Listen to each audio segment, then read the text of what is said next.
Pitchfork and this writer, Alphonse Pierre, has some very choice words. Um, and since we've had this ongoing sort of conversation, I would say I've had this ongoing conversation just as an artist. And then on the morning show, we've had a couple of conversations about Pitchfork scores and the reviews and what the correlation is. Um, my bone of contention usually is that things will be written about my projects that have a glowing review, and then the score will be like a 7.2. And I'm always left scratching my head a little bit about, okay, well, if there was something missing, that wasn't necessarily described in the review.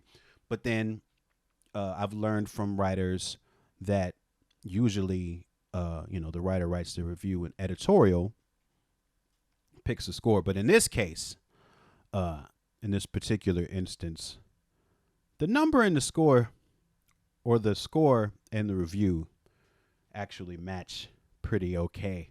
So a lot of people love this Kendrick Lamar GNX album. We played it here on stream. I didn't love it. I certainly didn't dislike it.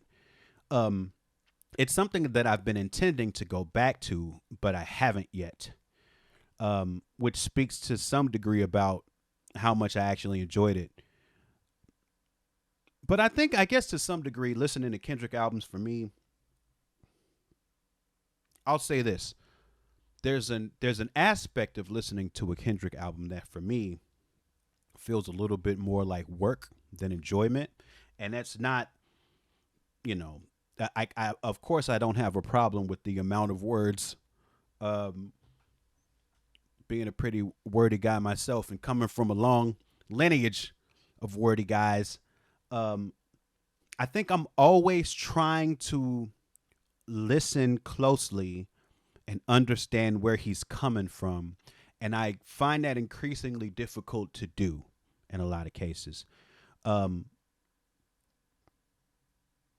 So I mean, I think I should go back and listen to the album more. But I guess the truth is I don't necessarily want to, if that makes sense, or I would have already since it's been out for a full week already. But let's read along with this review a little bit.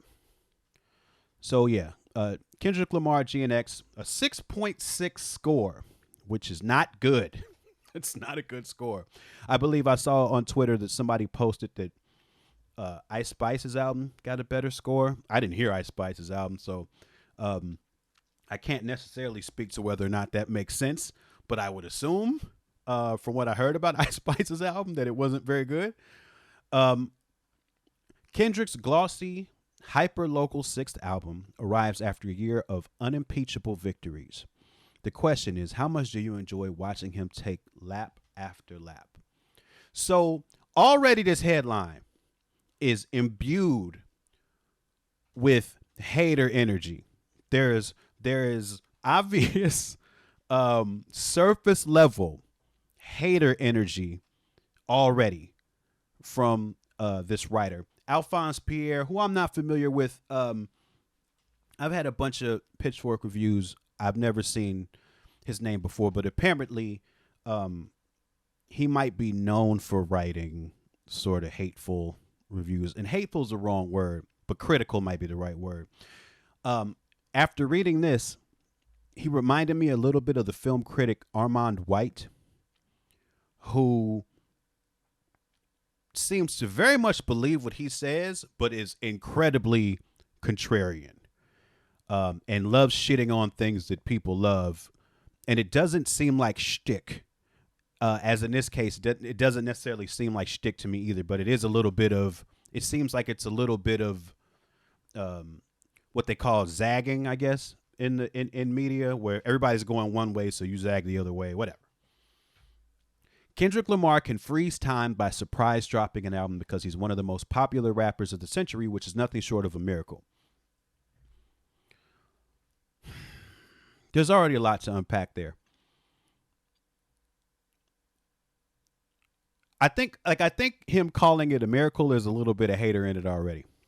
I think there's a little bit of hater in it already. Like, I do think that there is something miraculous about Kendrick Lamar being as popular as he is, but for some reason when he says it, it sounds hella shady. Um, I do think it's a little bit of a miracle. I saw somebody ask in the chat, because given where hip hop is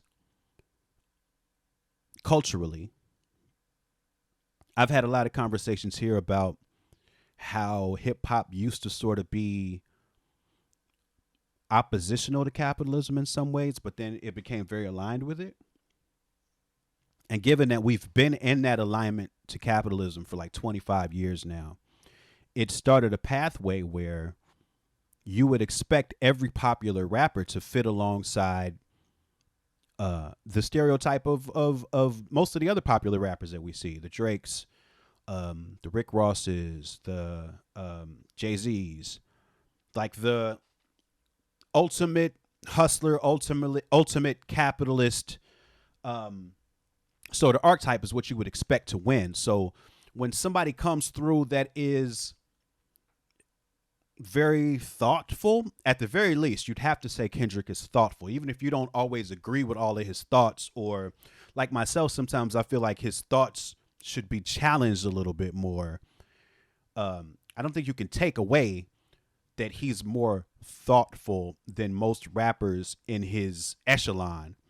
And so in and of itself, I think that makes it sort of improbable that he would be as popular as he is. But anyway, back to the review. There aren't too many albums out there as theatrical. It's a coming of age breakout album, Good Kid, Mad City, or the jazz infused chaos of To Pimp a Butterfly and shit. If there are, they definitely aren't platinum selling pop culture behemoths. Yes, those early projects shaped his mythos, formed his supposed genius, and question marks. See, that's that hater shit.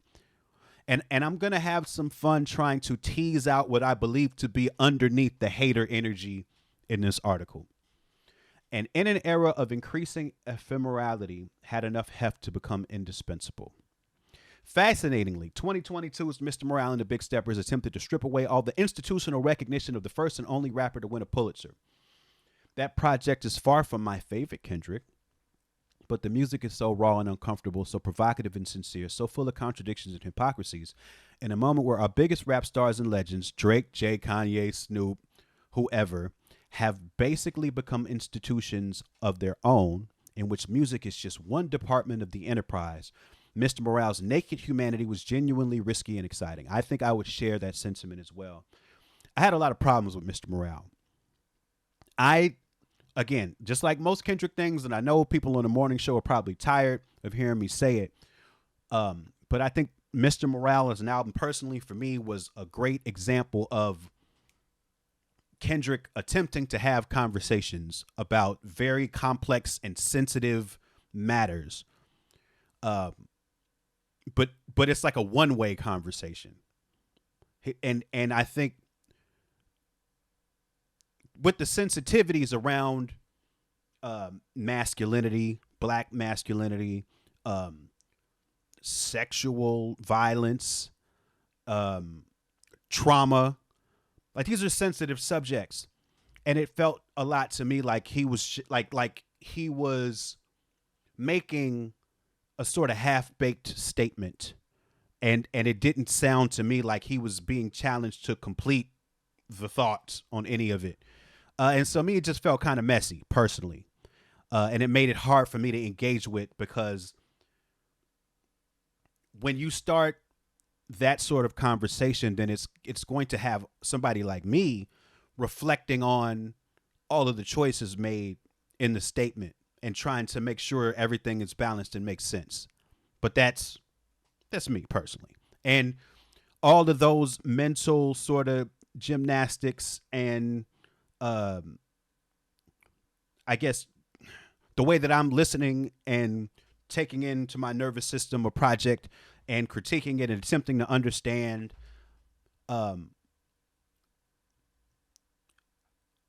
it's difficult to do that with an album and also make it where I can also just enjoy it, I guess. I don't know. It's interesting because it's not I certainly want people to do that.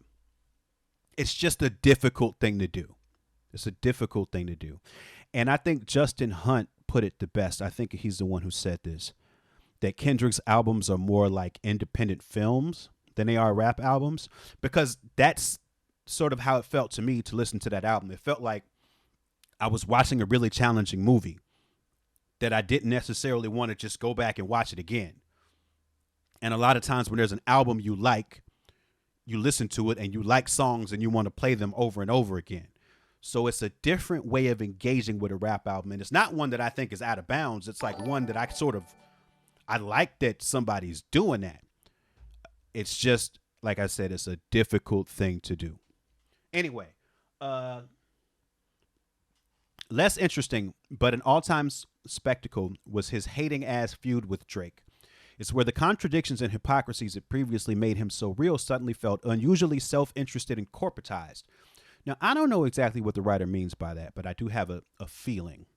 And I don't know if I agree with self-interested and corporatized, because I don't see the evidence of that personally. He whooped Drake by labeling the Toronto kingpin a freaky ass nigga, a pedophile, and a hip hop interloper using regional rap scenes to build his authenticity, all on arguably the biggest rap song of the decade so far.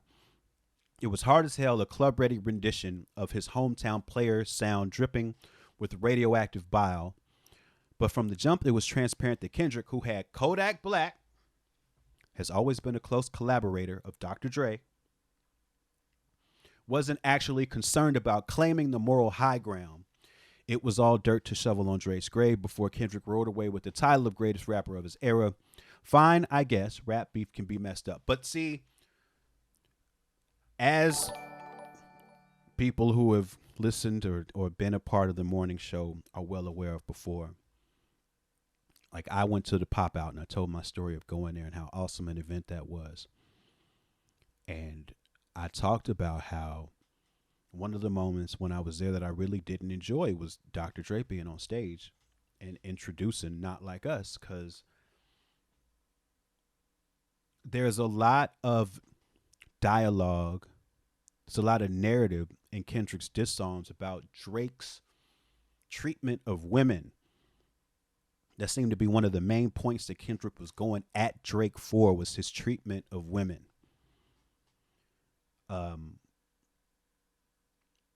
And so, Dr. Dre, who has been, he's a self-admitted, he beat up a woman in public. He beat up D Barnes in public.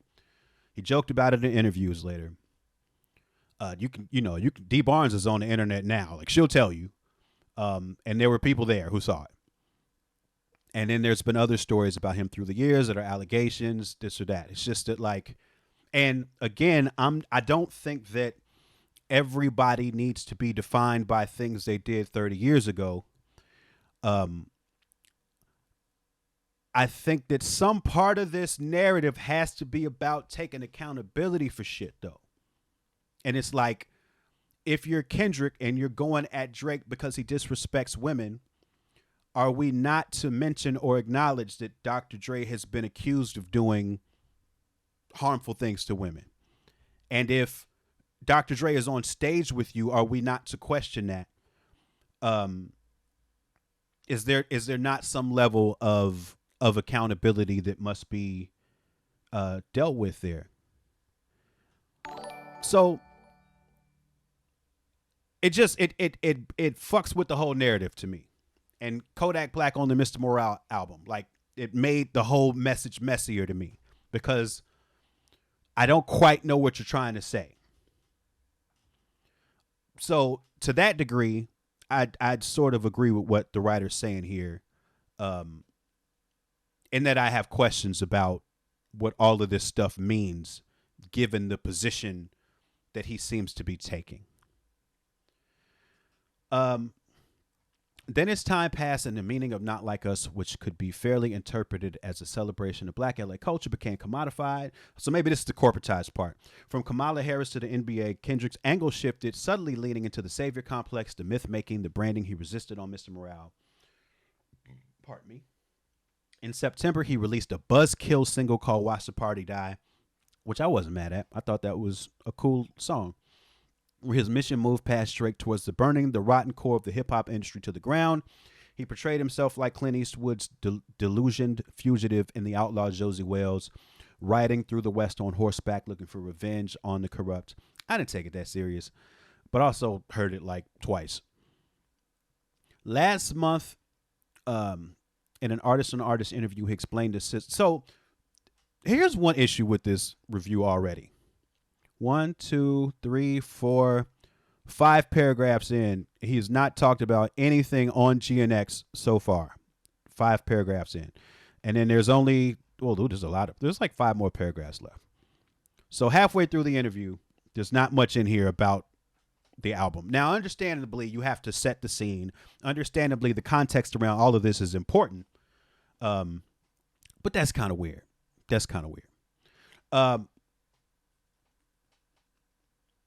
Last month in an artist-on-artist interview, he explained this is the real meaning of Not Like Us. The energy of who I am, the man I represent. This man has morals. He stands on something. He's not pandering. And then the writer says, "Do we hear the same song? It was never a battle of righteousness." Next February, he will perform the Super Bowl halftime show in an appearance announced in an ad where he stands casually dressed in front of a massive American flag with echoes of the Cowboy Carter cover. The image is that of a loose cannon hip-hop vigilante, the one who years ago told Complex that he's so hip-hop that when he was born, his dad drove him from the hospital in a Buick GNX, bumping Big Daddy Kane, taking control of the biggest, most classically American stage. It's the kind of heavy-handed, brand-conscious narrative you'd expect from Beyonce and Taylor Swift pop star machine. So, so this paragraph, he's mad at Kendrick for even doing the Super Bowl, it sounds like. Or I don't feel like Kendrick doing the Super Bowl is a problem. I mean, did I love the image of him in front of the American flag? No, not necessarily. But I don't think that it's important in terms of evaluating GNX at all. All of this context undercuts GNX, his 6th album. Now it's about Kendrick. I want to evolve, place my skill set as a black exec. He says on a Heart Part 6, behind a smoothly diced up SWV sample. I don't think it's diced up at all. I think he's basically just rapping over the song, unless they deconstructed it and reconstructed it a little bit. It sounds very much like the song. He says on Heart Part 6, Drake tried to jack the Heart Part 6.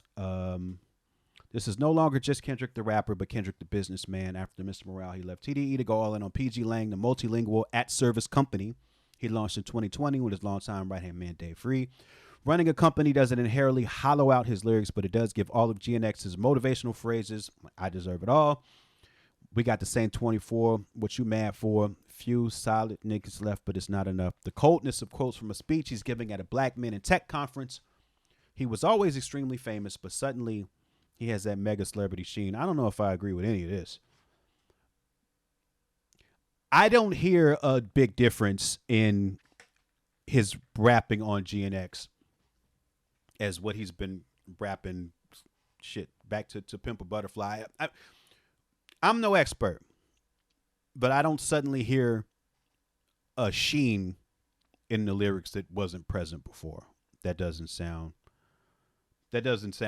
accurate to me.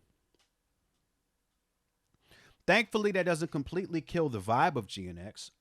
I don't think the vibe is dead at all. A victory lap on the Mobius Strip. I do agree with that. Blending the man on a mission intensity that powered him through his duel with Drake with an homage to the West Coast that follows in the footsteps of Not Like Us. Bringing a whole roster of LA roughhouses along for the ride. Kendrick's rapping, competitive and acrobatic. Splits the difference between funny and vengeful. Feel entitled because he knew me since I was a kid. I cut my granny off, but she don't see it how I see it. He raps fiercely on the hyphy house party. TV off. Probably the most ridiculous line about a granny since Rio the Young OG, who I think is a Detroit rapper, tried to buy cough syrup off his boy's grandmother. So, okay, this writer also does a lot of stuff in this review where he is trying to present his bona fides about really knowing what's going on in LA rap music now. I feel like he goes a little far in that to sort of justify his critique of this being an LA album. Because I don't care what he knows. Like, if he can rattle off a bunch of names of people who should have been on, like, that doesn't matter. Like, that stuff is sort of outside of the bounds, I think, of critiquing what this project is, because Kendrick is a global superstar. And so, like, I think a little bit of him having local LA energy goes a long way, especially because the local LA scene right now is not something that a lot of people around the world are tapping into. Yeah, he talks about Drakeo the ruler, Ron the producer.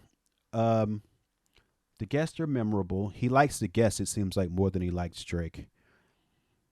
Um, Coming on the heels of the beef, though, the regionality of the album seems more like an elaborate gotcha to Drake rather than a musical pivot sparked out of passion. I don't think so. I don't think at this point in the narrative of the battle, Kendrick does not need to use the hyper local LA angle as a way to get at Drake anymore. Drake is done. Drake is done. Like, Drake is on NBA telecast looking crazy, cussing at DeMar DeRozan under his breath. Like, Kendrick doesn't need to do anything else to antagonize Drake. That's done. So I'm taking Kendrick's focus on LA rap very sincerely at this point. Like, I don't think that he needs to do something like that to antagonize Drake. I think that's a little too far. He talks about Mac Dre and Russell. He says the TV off sounds like it's gonna go dumping Nike commercials.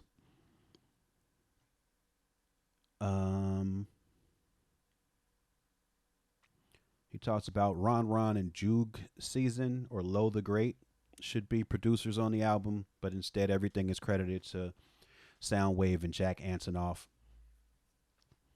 Elsewhere, buried in the LA treadmill anthems. That's rough. That's fucking rough. LA treadmill anthems? Jesus Christmas. Are softer melodic joints that could have been on Damn and a few creative writing exercises. Fine Enough is Luther, a lullaby with scissor that's innocuously sweet and easy to listen to, punched up by a Luther Vandross sample that melts into orchestral flourishes. Unlistenable is Reincarnated. Now, Luther, I didn't mind at all.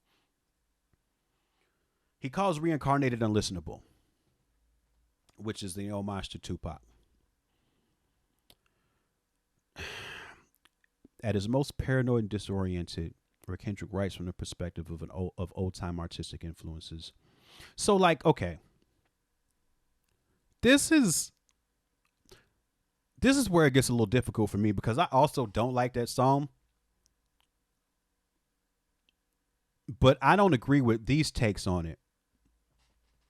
And this writer not liking the song makes me feel like I don't want to agree with him. Like, I don't want to be on his side, because his critiques of the song feel very haterish to me, and that is not like I don't feel like the song is unlistenable. What I feel like is the way that the song is attempting to sound, which is attempting to sound like a Machiavelli era Tupac song. I don't like songs that sound like that. I was very much around and actively locked into hip hop in 1996. And when Machiavelli came out and it was everywhere in my high school, I did not like it. I was listening to Raucous Records. I was listening to Sound Bombing. I was listening to Lyricist Lounge.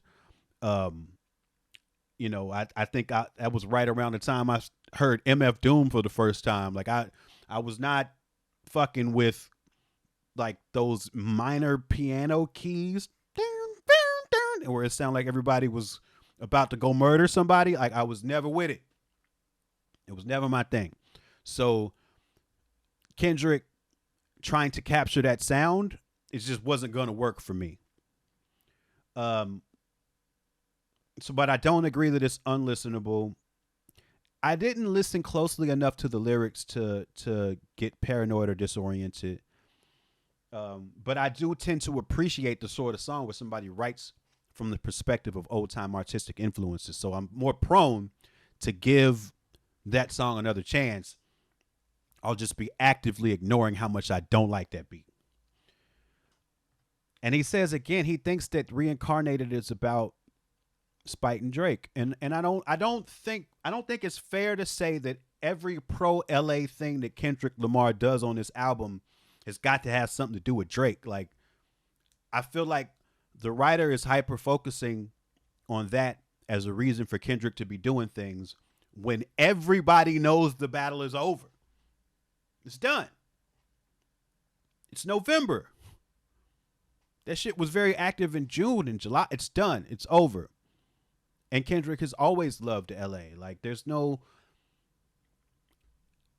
especially like being at the pop out, that was such a celebration in LA.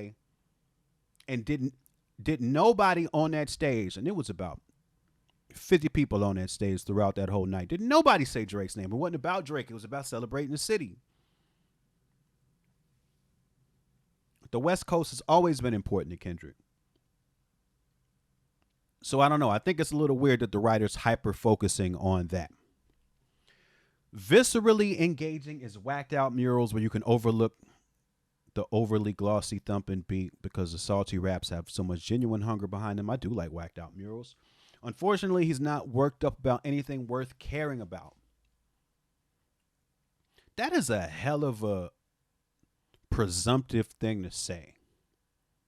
Unfortunately, he's not worked up about anything worth caring about. He's mad at Snoop for finding Drake's AI Tupac song funny, and Snoop is one of Kendrick's heroes, so he shouldn't care about that? I don't know. It's weird to tell somebody else what they should or shouldn't care about. That's a weird thing to do. He's mad at Lil Wayne for feeling snubbed that the Super Bowl didn't go to him. I mean, again, Wayne's one of his heroes too. He's worked with Wayne plenty. He shouted out Wayne plenty. He's mad at the entire world because nobody congratulated him on the book and halftime show except Nas. And then he puts riveting. I don't know. It's just really salty at this point. I'm all for airing out petty grievances in your raps, but when you're also chatting about saving the essence of hip hop, there has to be something deeper at the root. Instead, it's the usual dick swinging of the hip hop elite, acting as if the genre hinges on Kendrick's personal journey to black excellence. Is that the life of a hip hop outlaw? Is that watching the party die? My man, the party might be at your crib now. Yeah. I feel like he's trying to say something interesting in that last part, but he doesn't get it because he just sounds personally too salty. And I think that, I think it's pretty clear to see. It's pretty clear to see that the reason this guy has this hater energy is because he just doesn't buy into the hype and the mythos of Kendrick. And I think it's fair. Like, it's fair to see the narrative unfolding around an artist and to constantly question it. I do think that's fair. But I think this writer seems to have internalized his notions about the mythology and the narrative to the point where it fucked with his ability to engage with the music. And I shared similar struggles, right? Like, I have difficulty engaging with Kendrick's music, but it's because of the music itself. It's because of the things that Kendrick is saying that I'm trying to listen to and engage with. And I'm open to the dialogue that Kendrick is presenting. It's just that when Kendrick says two things that to me don't make sense together, I want to pause it and be like, what the fuck is that? Where this writer sounds like, because of the context around the art, he's not able to take it on his own merit at all. It's what it sounds like to me. But that was it. Pitchfork jumping out the window on Kendrick. Like, if Kendrick got another album coming, Pitchfork doesn't seem to know about it. They seem to be putting all of their chips in reviewing this one, especially since they gave it a shitty score. So we'll see what else happens with that. And I gotta, on my own time, I gotta look into this Alphonse Pierre person, because I was not expecting that, is what I'll say. I was not expecting a writer to write about Kendrick in that manner, is what I will say. Like and subscribe, homie, friend. It's free. Stop playing.